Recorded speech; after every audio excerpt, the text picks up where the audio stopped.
ધોળરા police station વિસ્તારમાં કાલે રાત્રે મોડી રાત્રે જીવદયાના કેતનભાઈ રમેશભાઈ સંઘવી છે એ એમના માણસો સાથે આજીડેમ ચોકડી ખાતે આવેલા અને ત્યાંથી પછી હાઈવે પાસે આવેલ ધોરાડા વિસ્તારની જગ્યામાં પશુ બલિ ચડાવે છે એવી માહિતી મળતા તેઓએ વેરીફાઈ કરતા જગ્યામાં ચૌહાણ પરિવાર દ્વારા માતાજીનો મઠ છે અને બાધા રાખેલી એવું જાણવા મળેલ અને એને બાધામાં બકરાઓ ચડાવવાની બલિ આપવાનું જણાયું, જેથી તેમને પોલીસના માણસોને ફોન કરીને બોલાવેલા અને પોલીસ રૂબરૂ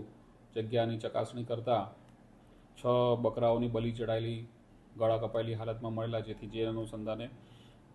થોરાડા પોલીસ સ્ટેશનમાં પશુ સંરક્ષણ અધિનિયમ મુજબ ગુનો દાખલ કરેલ છે અને એક આરોપીને અટક કરેલ છે. ફરિયાદ કેતનભાઈ રમેશભાઈ સંઘવી ફરિયાદી છે અને પશુદયાની કામગીરી કરે છે અને એમના